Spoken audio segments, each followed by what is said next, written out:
At 0130 on March 2, 1945, First Lieutenant Hermann Ernst pushed his P-61 Black Widow through absolute darkness over the German border, tracking a radar contact he could not see. 26 years old, 8 months of night combat, the only American night fighter pilot in Europe who had already walked away from a crash that killed everyone else on board.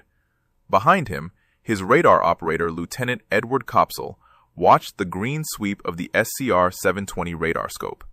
Kopsel had his own ghost story. He was also the sole survivor of a separate aircraft accident. 2 men who should have been dead, flying together in a plane they had named Borrowed Time. The mathematics of night fighting in 1944 were brutal. American bomber crews flew daylight missions over Germany, protected by swarms of P-51 Mustangs and P-47 Thunderbolts. But when darkness fell, the Luftwaffe still owned the sky. German night bombers slipped across the English Channel, killing ground crews, destroying fuel depots, and terrorizing rear area troops who thought they were safe. The Army Air Forces had one answer: the Northrop P-61 Black Widow, the first American aircraft designed specifically to hunt and kill in total darkness. But the P-61 had a problem that the official reports never mentioned. The pilots could not see their targets. At all. The Black Widow carried the most advanced airborne radar in the Allied arsenal, the SCR-720, capable of detecting enemy aircraft from 5 miles away. The radar operator sat in a separate compartment behind the pilot, watching his scope, calling out vectors, guiding the pilot toward a blip on a screen. The pilot flew blind, trusting numbers and headings, closing on an enemy he would never see until he was close enough to kill. Most pilots hated it. They had trained to dogfight, to see their opponent, to judge distance and angle with their own eyes. Night fighting stripped all of that away. A pilot could fly for hours in absolute blackness, chasing contacts that turned out to be friendly aircraft, weather anomalies, or nothing at all. And when they did find a real target, they had seconds to identify it before firing. Shoot the wrong plane, and they killed their own men. Hesitate too long, and the target disappeared into the night. The 422nd Night Fighter Squadron had arrived in England in March 1944 as the first American P-61 unit in Europe. By the time Ernst and Kopsel joined, the squadron had learned the hard way what night combat demanded. Crews disappeared on training flights. Mechanical failures killed men who never saw combat. The Black Widow was fast, heavily armed, and absolutely unforgiving of mistakes. Ernst understood this better than most. Before the P-61, before the 422nd, he had survived something that should have ended his flying career permanently. The details stayed with him every time he climbed into the cockpit. Kopsel carried his own memories. 2 men marked by crashes that killed their crewmates, now trusting each other with their lives every night over enemy territory. If you want to see how Ernst and Kopsel turned their borrowed time into something the Luftwaffe would fear, please hit that like button. It helps us share these forgotten stories. Subscribe if you haven't already. Back to Ernst. The P-61s of the 422nd had been stationed at Florennes, Belgium since September 1944. The airfield was a captured Luftwaffe base, still scarred by Allied bombing. By February 1945, the squadron had scored dozens of kills, but most crews measured success differently. They measured it by coming back. Ernst and Kopsel had been flying together for months. They had developed something rare in night fighting: trust. Kopsel called the vectors. Ernst followed them without question. In total darkness, at 300 miles per hour, there was no room for doubt. On the night of March 1st, 1945, they took off from Florennes on a routine patrol. The weather was marginal. Clouds hung low over the border. Somewhere ahead, German aircraft were crossing into Allied airspace. Ernst climbed to 8,000 feet and waited for Kopsel to find them something to kill. The P-61 Black Widow was unlike anything the Army Air Forces had ever built. 49 feet long, 66-foot wingspan, 2 Pratt & Whitney R2800 engines producing over 2,000 horsepower each. The aircraft weighed over 13 tons fully loaded, making it one of the heaviest fighters of the war. Most pilots who transitioned from single-engine fighters needed weeks to adjust to the Black Widow's size and handling, But size was the price of capability. The P-61 carried 4 20mm Hispano cannons mounted in the belly, capable of firing 600 rounds per minute each. Some variants added 4 50-caliber machine guns in a dorsal turret. When a Black Widow found its target, the target died. The problem was finding it. The SCR-720 radar filled the entire nose of the aircraft. The system weighed over 400 pounds and required constant attention from a trained operator. The radar sent out pulses of radio energy that bounced off objects in the sky. The returns appeared as blips on a circular scope. Range, bearing, altitude. The radar operator translated those blips into numbers, and the numbers became vectors that guided the pilot through the darkness. Ernst had learned to fly before he learned to trust. His path to the P-61 had taken him through basic flight training, advanced single-engine school, and then a transition course that changed everything. Night fighting required a different kind of pilot, one who could surrender control of his eyes and fly on instruments alone, one who could sit in absolute blackness for hours without losing focus, one who could pull a trigger based on nothing but faith in his radar operator. The crash that nearly ended Ernst's career happened before he ever saw combat. Training accidents killed more night fighter crews than the Germans did in the early months. Aircraft systems failed without warning. Pilots became disoriented in darkness and flew into the ground. Navigational errors put crews over hostile territory or left them lost over the ocean. Ernst survived one of these accidents. The others on board did not. Kopsel's story ran parallel. Radar operators faced their own dangers. They sat in a separate compartment at the rear of the gondola, isolated from the pilot and gunner. If something went wrong, they often had no warning.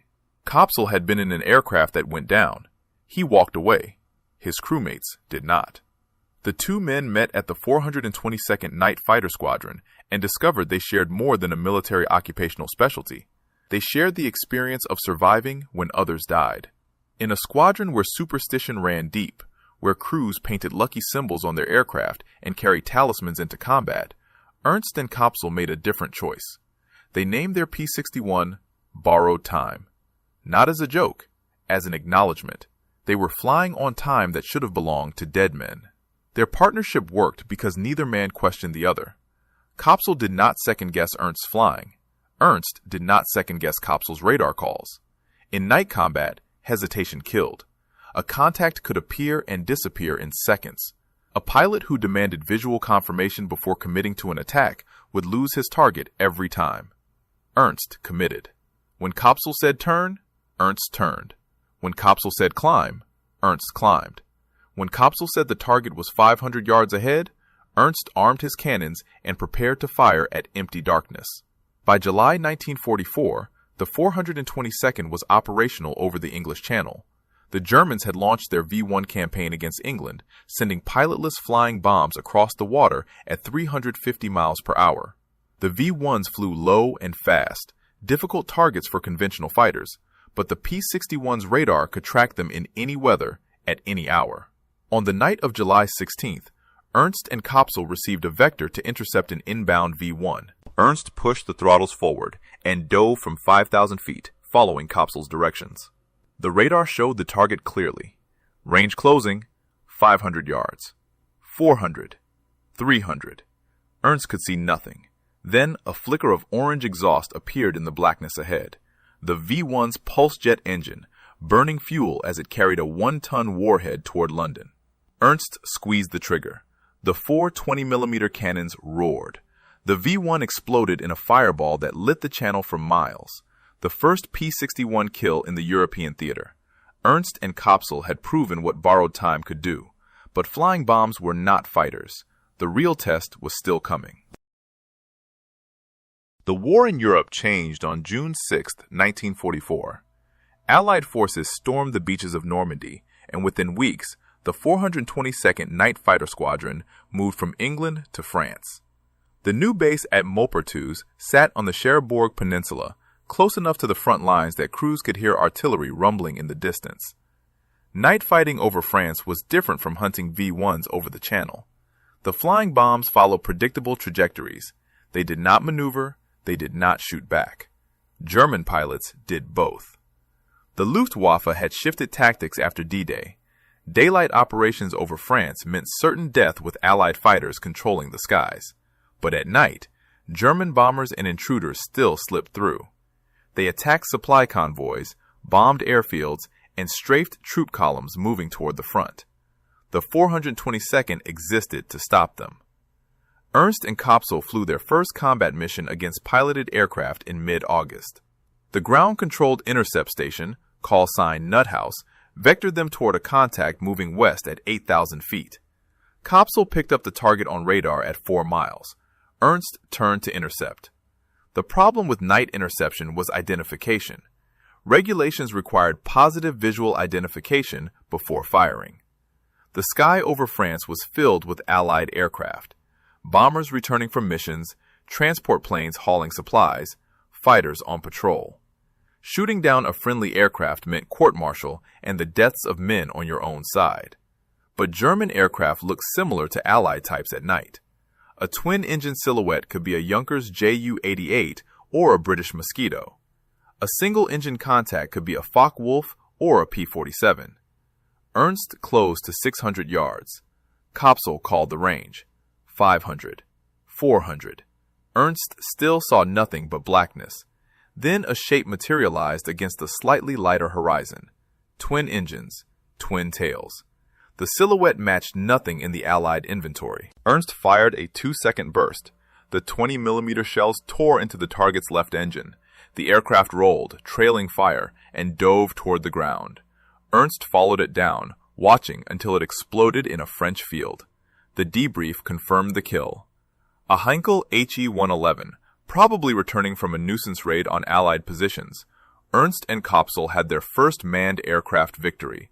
But one kill did not make an ace, and the 422nd was learning that success in night fighting required more than skill. It required luck. It required an enemy who cooperated by flying into your patrol sector, and it required an aircraft that worked. The P-61 was mechanically complex. The twin engines demanded constant maintenance. The radar systems failed unpredictably. Hydraulic lines leaked. Electrical systems shorted. By the time the squadron moved to Florennes, Belgium in September, Ernst had logged dozens of sorties. Most ended without contact. The ones that found targets often ended in frustration when equipment failed at the critical moment. Other crews in the squadron were having similar experiences. The 422nd scored kills, but the pace was agonizingly slow. German aircraft appeared in small numbers, widely scattered across the front. Finding them was like hunting individual fish in a dark ocean. Then December came, and everything changed. On December 16, 1944, German forces launched Operation Watch on the Rhine. 200,000 troops, nearly 1,000 tanks, and over 1,000 aircraft struck through the Ardennes forest. The Battle of the Bulge had begun. The Luftwaffe threw everything it had into the offensive. For the first time in months, German aircraft filled the night skies over Belgium. The 422nd suddenly had more targets than they could handle. But the squadron had a problem. Maintenance issues and combat losses had reduced their operational aircraft to a handful. On some nights, only 4 P-61s were flyable. 4 aircraft to defend the entire sector against a German air force desperate to support its ground offensive. Ernst and Kopsel were about to discover what borrowed time could really do. The Battle of the Bulge tested every Allied unit in Belgium. For the 422nd Night Fighter Squadron, the test came in forms that no training had prepared them for. The weather turned brutal in late December. Snow blanketed Florennes airfield. Temperatures dropped below zero. Ground crews worked with numb fingers to keep aircraft operational, draining oil from engines overnight to prevent freezing, covering canopies with tarps to keep ice from forming. The P-61 had not been designed for these conditions.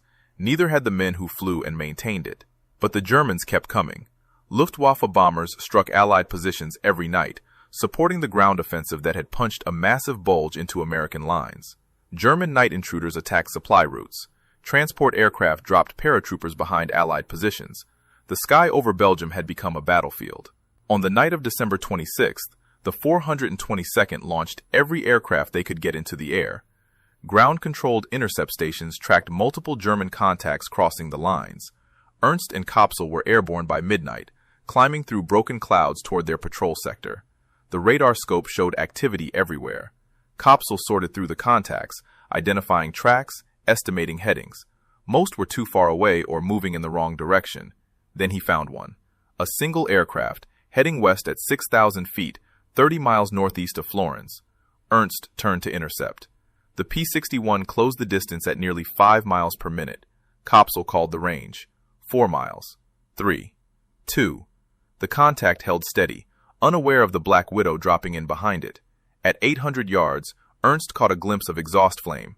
The target was burning navigation lights, a mistake that German pilots sometimes made when they thought they were safely over their own territory. The silhouette resolved into a Junkers Ju-88, a twin-engine bomber that had been killing Allied troops since 1939.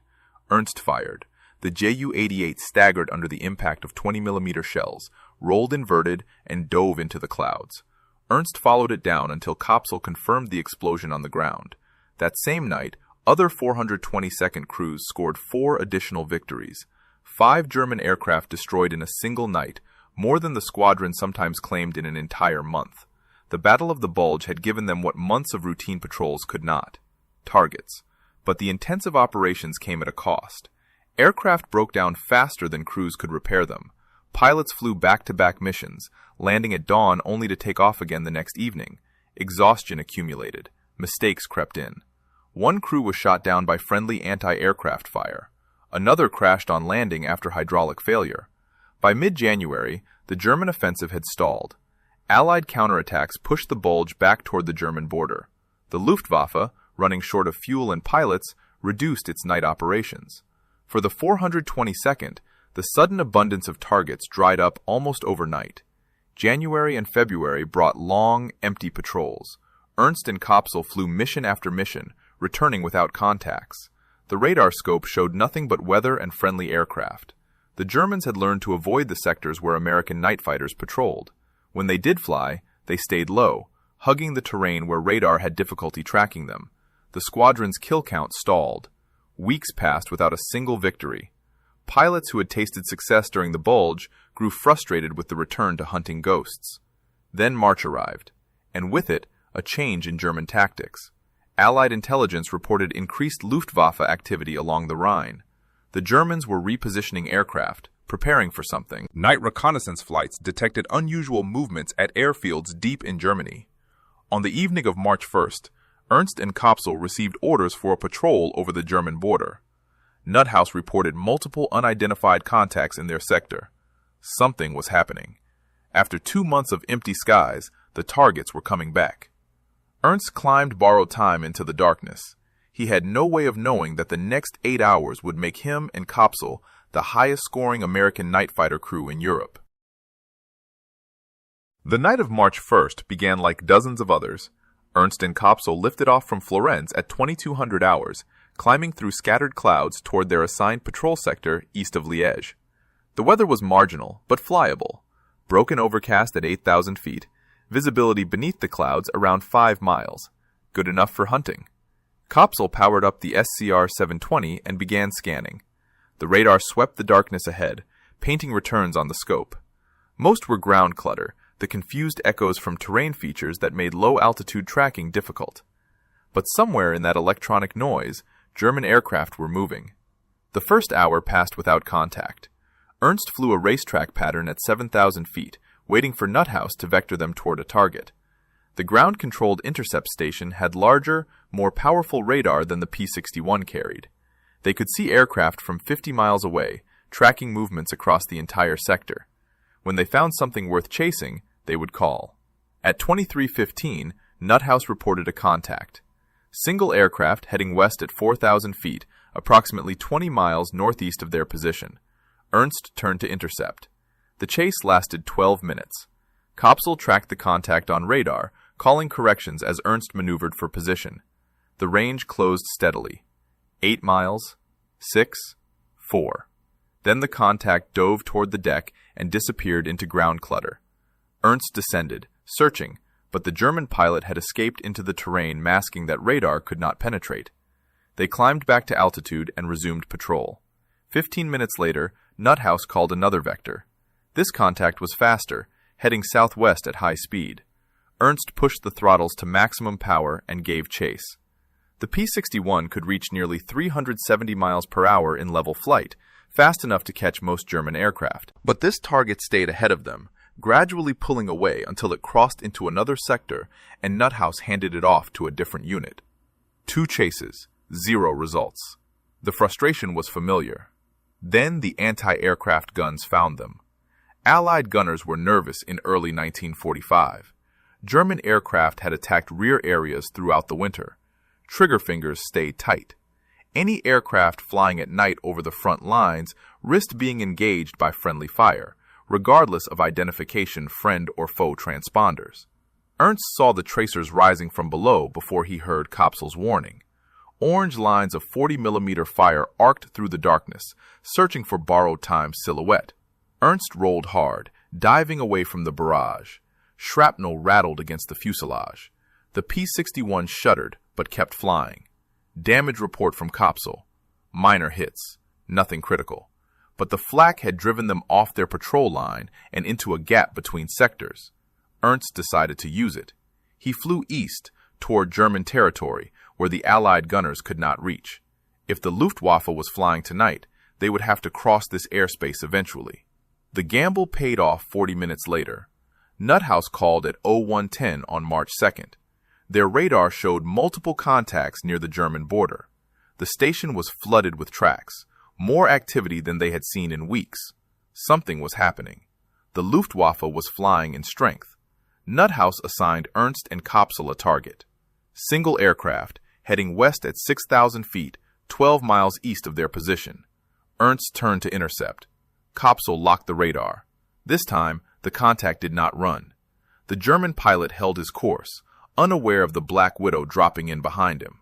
Range closed. 2 miles. 1 mile. 800 yards.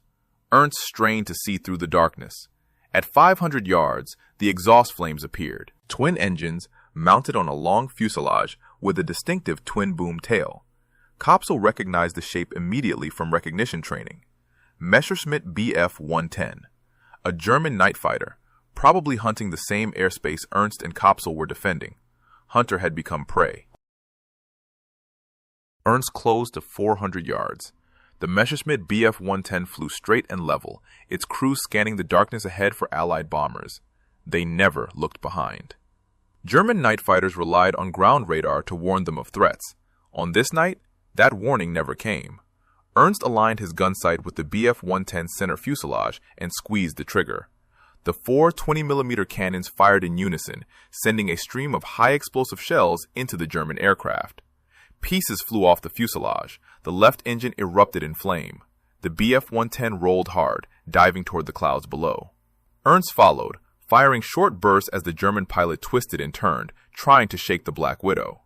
The Messerschmitt was fast and maneuverable, flown by a crew that understood night combat. But Ernst had the advantage of position and firepower.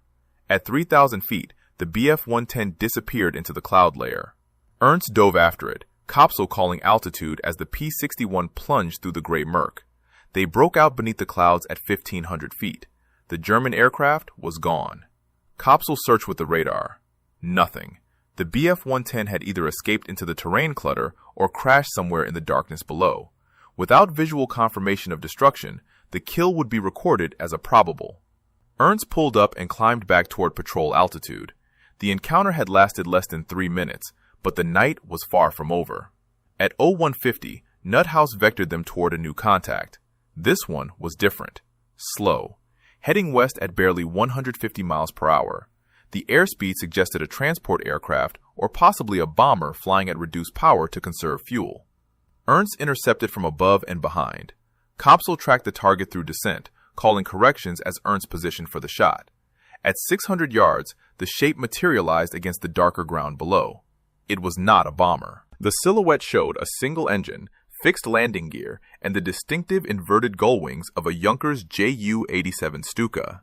The dive bomber that had terrorized Europe in 1940 was still flying combat missions in 1945, though now only at night, when Allied fighters could not catch it. This Stuka would not escape. Ernst fired from 500 yards. The 20mm shells ripped through the Ju-87's fuselage, The aircraft exploded instantly, the detonation suggesting that it had been carrying bombs. Burning wreckage spiraled toward the ground. Kopsel logged the time. 02:05. Confirmed kill. Ernst had barely begun his turn back to patrol altitude when Kopsel reported another contact. Same profile. Slow. Heading west. Less than 4 miles ahead. A second Stuka. The German pilot must have seen his wingman explode. He dove for the deck, pushing his aircraft toward the terrain where radar tracking became unreliable. Ernst followed, descending through 2,000 feet, 1,500, 1,000. The altimeter unwound with terrifying speed. Kopsel never lost the contact. His voice remained steady, calling range and bearing as Ernst closed the distance in a shallow dive. At 400 yards, the Stuka filled the windscreen. Ernst fired. The burst caught the Ju-87 in the engine compartment. The aircraft shed pieces, rolled onto its back, and dove straight into the ground. The explosion lit up the farmland below. 02:12. Second confirmed kill in 7 minutes. Ernst climbed back to altitude, breathing hard. His hands ached from gripping the control yoke. 3 engagements in 1 hour. 1 probable, 2 confirmed. Added to their earlier victories, Ernst and Kopsel had just become the first American night fighter crew in Europe to achieve ace status in a single aircraft. But borrowed time was not done yet. Ernst and Kopsel landed at Florennes as dawn broke over Belgium.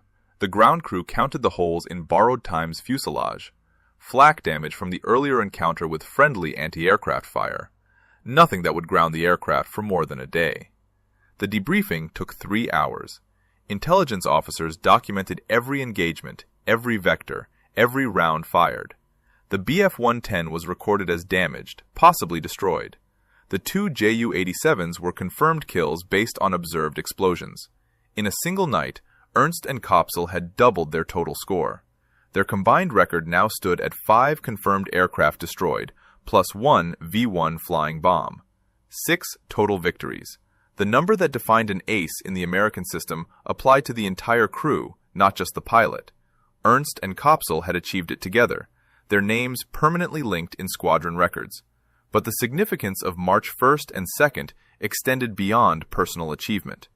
The 422nd Night Fighter Squadron compiled the statistics after the war. Ernst and Kopsel's final tally of 5 aircraft and 1 V-1 was unexcelled by any American night fighter crew in the European theater. Other crews matched individual elements of their record. None surpassed the combination of kills, consistency, and survival. The 422nd itself had become the top-scoring American night fighter squadron of the war. 43 confirmed victories over manned aircraft. 5 V-1 flying bombs destroyed. These numbers came at a cost measured in crashed aircraft, mechanical failures, and crews who never returned from patrol. But the squadron had proven that American night fighters could compete with the Luftwaffe in the darkness that German pilots had once owned. 3 crews from the 422nd achieved ace status during the war. Ernst and Kopsel in Borrowed Time, Paul Smith and Robert Tierney in Lady Jen, Eugene Axtell and his radar operator in Battle Axe. Each crew developed their own methods, their own rhythms of communication and trust. What they shared was the ability to function as a single unit in conditions that demanded absolute coordination. The spring of 1945 brought the end of meaningful air combat over Europe. Allied forces crossed the Rhine in March. German industry collapsed under continuous bombing. The Luftwaffe ran out of fuel, pilots, and aircraft. Night missions became long, empty patrols over a dying enemy. Ernst and Kopsel continued flying until the German surrender in May. They never added to their score after the March mission. There was nothing left to hunt. The war they had trained for, the enemy they had learned to find in absolute darkness, simply ceased to exist. The 422nd Night Fighter Squadron was inactivated in September 1945. The P-61 Black Widows were flown to depots, stripped of classified equipment, and scrapped. Within a few years, almost nothing remained of the aircraft that had pioneered American night fighting.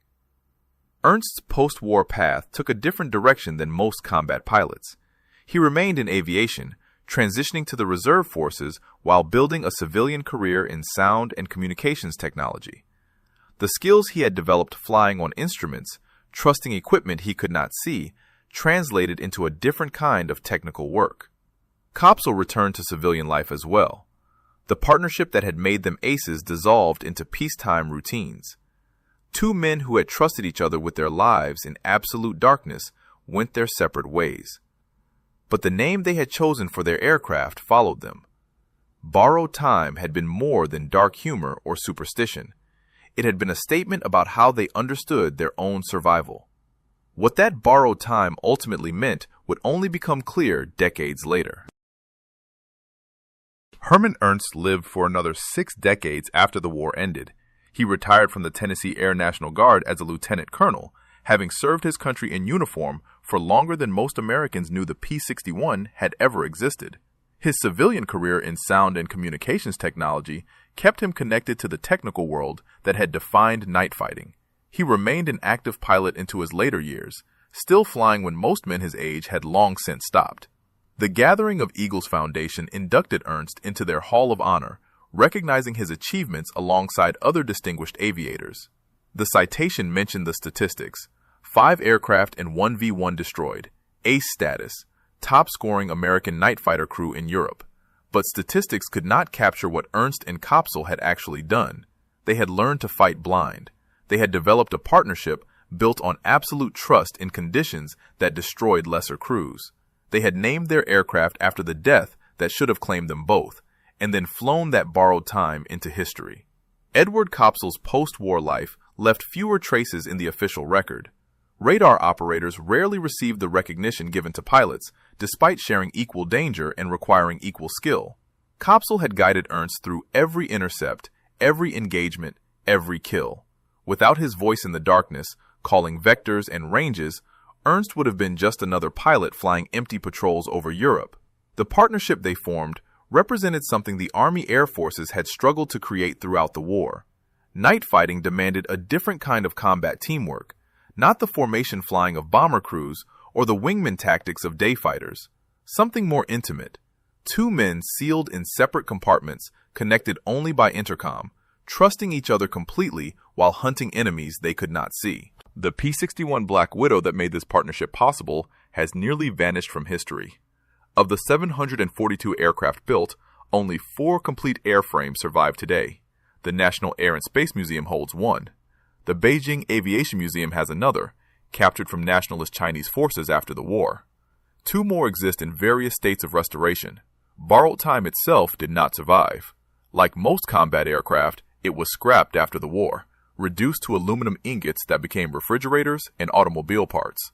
The name painted on its nose, the acknowledgement of 2 men's impossible luck, exists now only in photographs and official records. The 422nd Night Fighter Squadron has a memorial at the United States Air Force Academy, honoring the crews who pioneered American night fighting in Europe. The unit itself was reactivated decades later, transformed into a test and evaluation squadron at Nellis Air Force Base.